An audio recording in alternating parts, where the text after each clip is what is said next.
Welcome you to the Crooked Art Tree Center for this great coffee at 10 today. We're so delighted to have Genevieve Ramos here today to talk to you. I just want to say that, well, first of all, I'll introduce myself. I'm Sheila Ruin. I'm the new visual arts director. And so I want to say, like, we've had this relationship with Good Heart Residencies. I was talking to Sue also, and it's been more than 10 years now that we've had this relationship. So what great teamwork to have a residency in Good Heart, and then to have this venue for sharing network and have this kind of dialogue that we have back and forth. So this is very exciting. The residency has a program called Elevating Diverse Voices, which Carrie Thibault, the associate director, will tell you about in a minute. And I wanted to say that they have been working with Linda Armstrong and Challenge Mountain, and maybe Carrie will tell you a little bit more about that, but I wanted to recognize Linda Armstrong and Claire Hay from Challenge Mountain here, and the students from Challenge Mountain. We have a great art program during the year. You can learn more about Challenge Mountain. Linda brought some brochures for you to see, to learn about their program, but they do amazing work in the community. We have some of the artists from Challenge Mountain, my favorite artists here on Challenge Mountain, that meet every week, and it's an amazing community. And so anyway, that said, at the end, I'll tell you a little more about some upcoming coffees at 10, but I just want to tell you a little bit about the structure. Genevieve is going to give a talk. She's got a slideshow, and then also a video embedded in the slideshow here. And then we have a hands-on, Genevieve prepared a hands-on activity for us today. That's why the tables are set up. It's a little unusual for coffee at 10. There are markers and paper on the table. If you feel inspired to write or draw or anything during the talk, you're welcome to do that. And then after the talk, we'll kind of reconfigure, and Carrie will give us a little leadership on that. So I wanted just now to introduce Carrie Thibault, the associate director at Good Heart, and Carrie's going to tell you a little more about the program, a little more about Genevieve, and also when we break, there's also coffee and stuff from Roast and Toast. I want to recognize Roast and Toast as a sponsor. Okay, thanks, Carrie. Thanks, Sheila. Thanks to all of you for being here. We really appreciate that you're in this audience today. Like Sheila said, I'm the associate director of the Good Heart Artist Residency. And first of all, thank you to Crooked Tree and to Challenge Mountain for partnering with us on this beautiful day that we're going to share together. Our work could not happen without the partnership of local organizations here. It's how we get our word out, and it's how we bring our artists into the community. So thank you very much. Just briefly about the Good Heart Artist Residency. We're up in Good Heart. We, through a highly competitive jury process, accept artists, writers, and composers to come stay in a house that we have, and we feed our artists, and they have time and space to work on their art. And while they're here, they do some sort of art activity or event in our community, which is why you're here today. But this residency is a particularly special one that we have. Every year, we set aside this space for our Elevating Diverse Voices residency. And that's where we hold space to have an artist who comes in from a community that maybe because of identity or systemic structures has difficulty accessing opportunities like artist residencies. So in the case of this particular residency, our focus was on disability culture, disabled artists. So what we did is hired a curator to nominate some possible artists from that community. And then we had a panel of disabled artists take a look at the options and select the winning artist. And that's Genevieve here. And maybe we should give Genevieve a round of applause.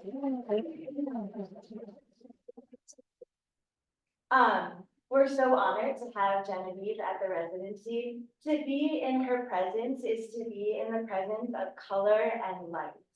I'm so excited to share her with you. Her work is generally acrylic paint on canvas, but it's bright and it's happy and it has a story to tell about the human experience. And Genevieve is going to begin by telling you a little bit about her art practice. and her advocacy practice as well, because she's very interested in being an advocate for the disability community. While you're listening to her talk, as Sheila mentioned, you can scribble you can doodle on the paper, on the table. There's also pieces of paper. And I don't want to give away all the surprises, but the activity afterward is a collage project. So if you wanted to draw on the individual pieces of paper, they could potentially be cut up and added to the collage. So that's there while you're listening to her. But I'm gonna hand this over to Genevieve, and she is going to tell us about her work and her ideas, and I hope you enjoy and feel uplifted.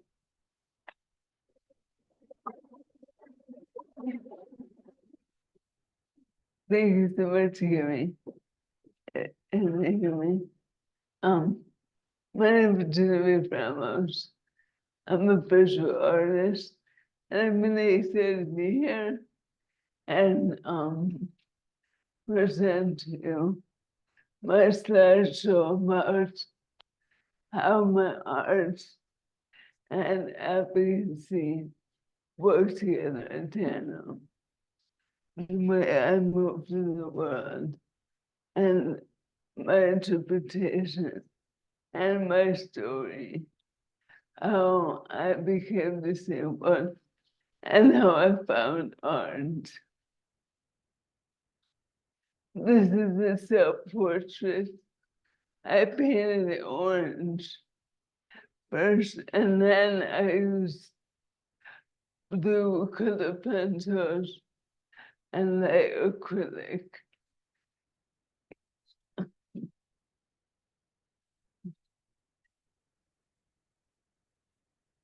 So I'm from Chicago, Illinois. And when I was 20 years old, I was in a car accident. And my journey since then has led me to where I am now. This is a self-portrait I made during the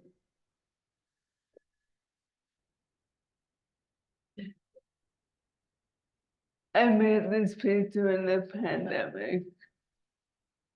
The pandemic was a very profound time. A lot of mixed emotions, especially for people with disabilities.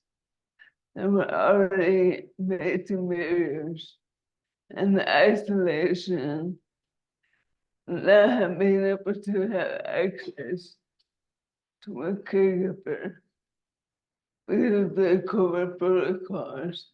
And this painting was a reflection of my anxieties and the collective anxieties that many people felt during the pandemic.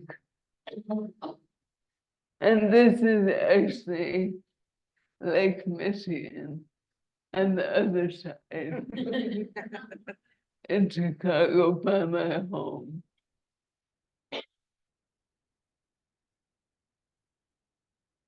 So in this side, I speak more about what made me an artist.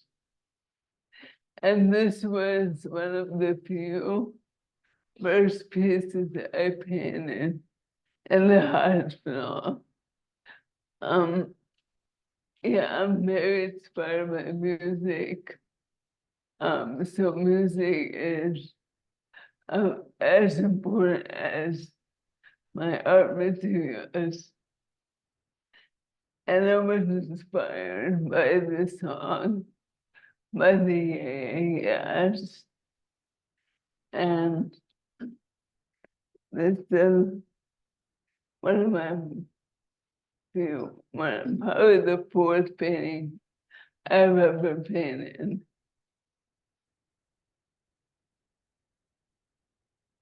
So ironically, losing my voice and my accident actually gave me a new voice, a new way to express myself through paint. I use bright colors because that's how I transmute my feelings and my emotions. And life could be difficult. We all face different adversities. But if we can highlight the beautiful parts, it makes everything worth it. And I love this painting. I did, and my brother made a comment. That you put a bubble gum over your mouth, which is what you are bubbly. You were before and you are now.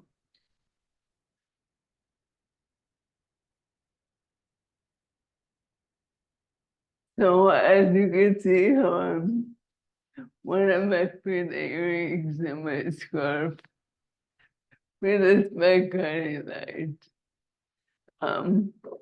I had no idea who she was before my accident, and my mother was with me every day. I was in the hospital.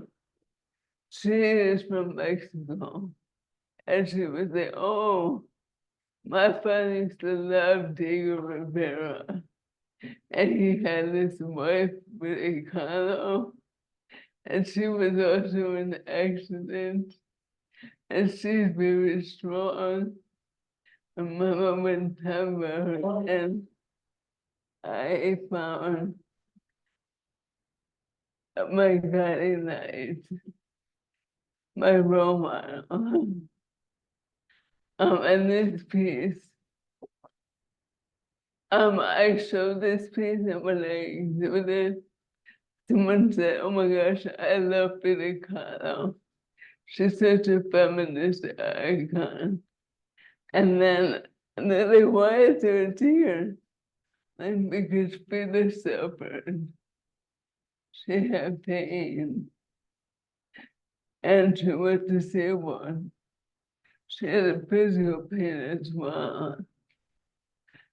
And the person was so surprised to hear that she's disabled. And the media does that. The media washes down disability, but disability is beautiful.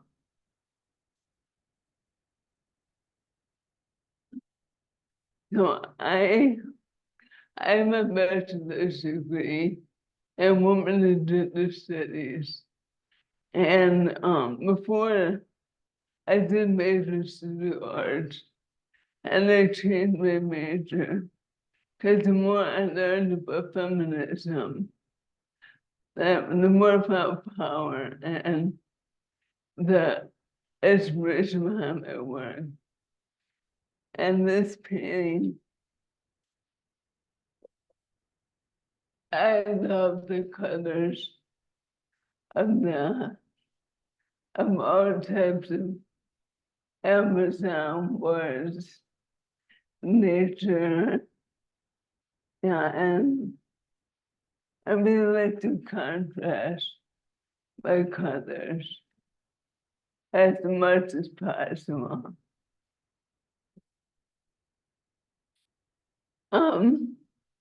So this is, I want to share about Rainbow Layer, a Chicago artist. And I'm sharing that it's a prelude to a project I'm going to share. So Reba Lair is a disabled artist, and she's pretty amazing. I saw her give a lecture at the Art Institute on Christina Rambert's body work. So a professor at school shared with me her book, Circle Stories, and she did portraits of disabled people in the community. And I was just so inspired, and the way that she rendered her subjects was in a way of celebrating and love, and I haven't met her. I could meet her. I've seen her. I've even friended her at Facebook. And she accepted.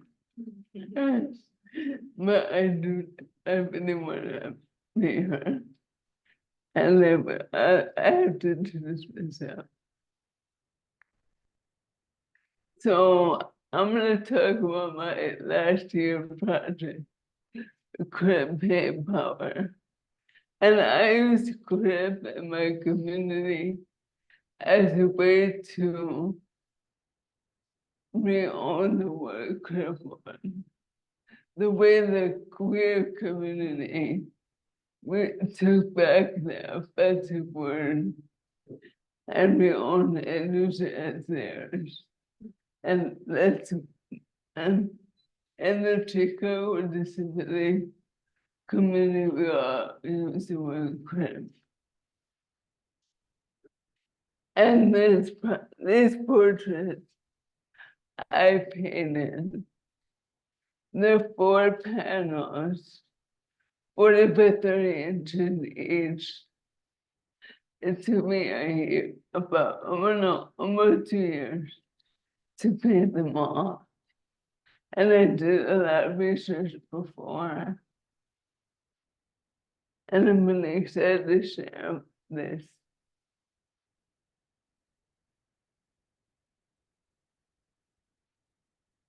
So I do have physical copies of the theme previously after. I talk about each one of my subjects. 2 are artists and 2 are community organizations.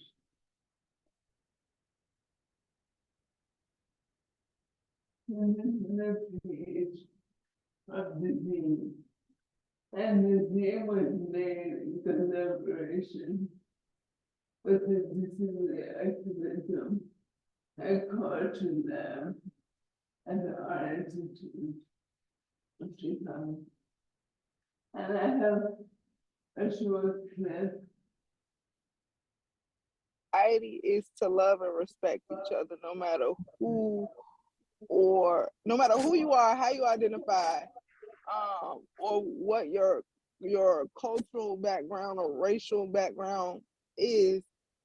If we're really truly doing the work, then we're reflective of the society that we live in. And so we really have to be intentional about understanding what that means and not just being one-sided and or ableist. Now the 4th video is on my website. It's about 10 minutes long.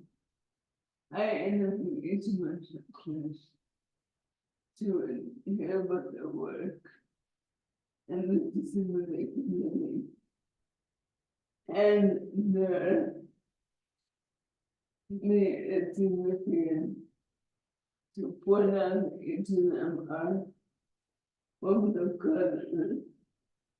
And I speak on the nuances of being disabled and being an immigrant, which is important to consider because we all don't have one experience life.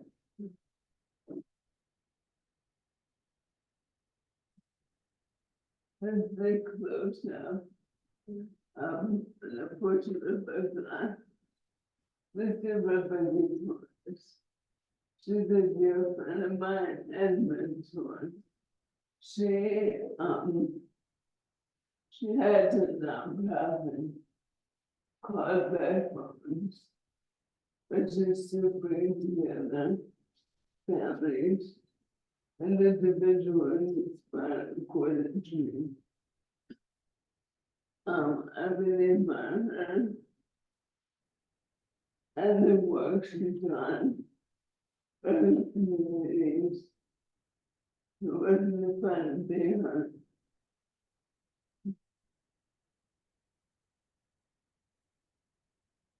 And I'm proud to share that these are unveiled permanently at the University of Chicago and their disability culture.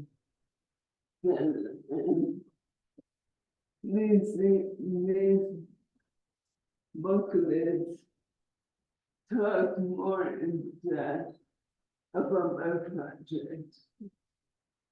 And I also was motivated to do this as with our child. We don't really see people with disability and old fashioned one or depicted in a positive to a context.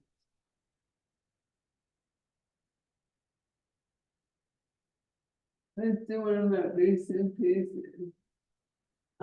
These images from the project were taken by someone else. And I reference those photos in my work. And this recent piece I'm very happy with. I chose to paint on blueprint. It's vintage blueprint. And a way to comment that disability should be in the blueprint, not as an exercise. It's implemented in, and a way to celebrate me and my friend in a positive way.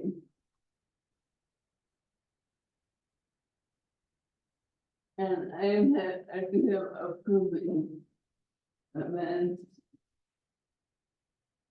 If you'd like to.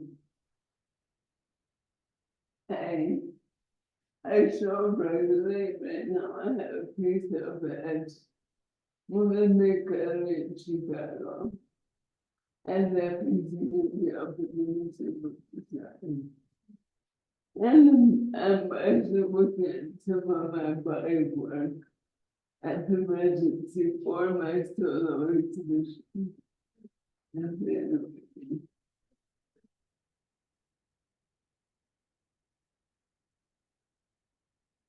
so now is the fun part. You have your different. So I painted these big photos. These bits are very symbolic to me. And what I believe in. So I painted pictures across 4 different panels. And then we're all going to collaborate and share our expression and emotion, and they will be hung up in my studio during the open studio ceremony at Christmas. And then if you want to stop by and see, work that we're all going to do together. Maybe, before we shift to the art project, we're gonna do just a little bit of setup, so we'll take a quick break, but before then, does anyone have any questions for Genevieve? Were you interested in art and creative art before you had? Yes, but not I really love dancing, and I just really good. But my father was saying that my art project in elementary school was wrong.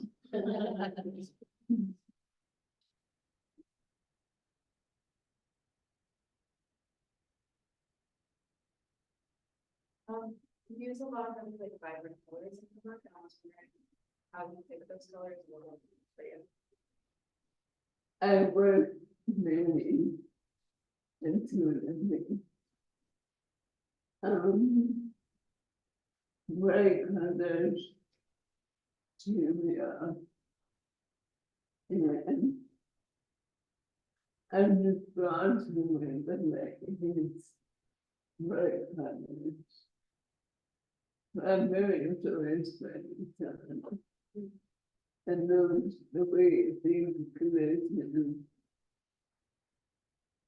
I love the nature of everything.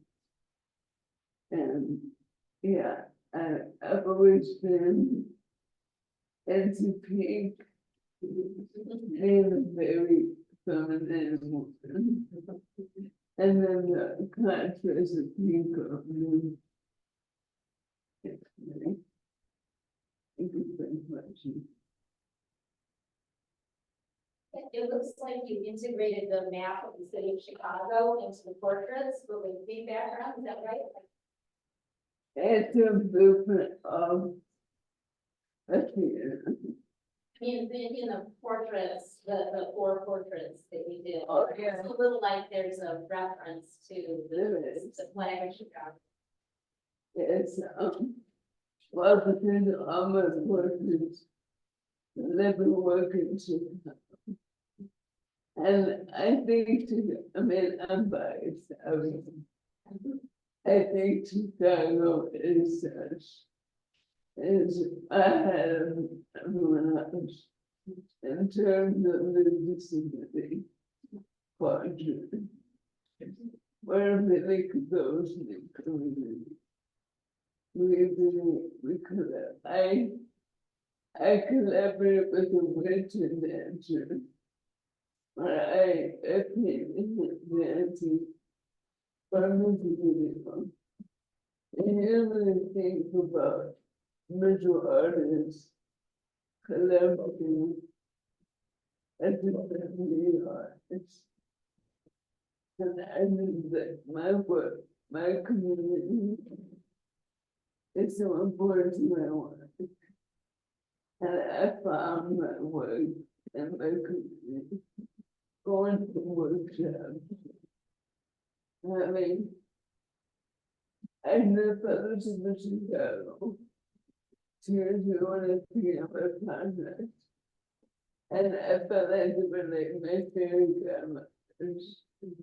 It's like, where was it when they given this much money in the woman who would support you? And I don't know if it's that way in New York. We're here to cook to each other. That could be. Yeah.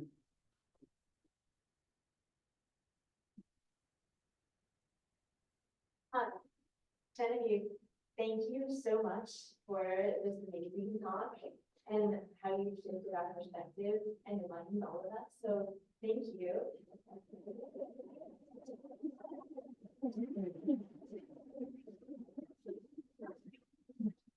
What we'll do is take a quick 10-minute break so we have time to set up the art project. Help yourselves to more coffee and pastries, and we'll see you back in here in 10 minutes. And I just wanted to thank you again the members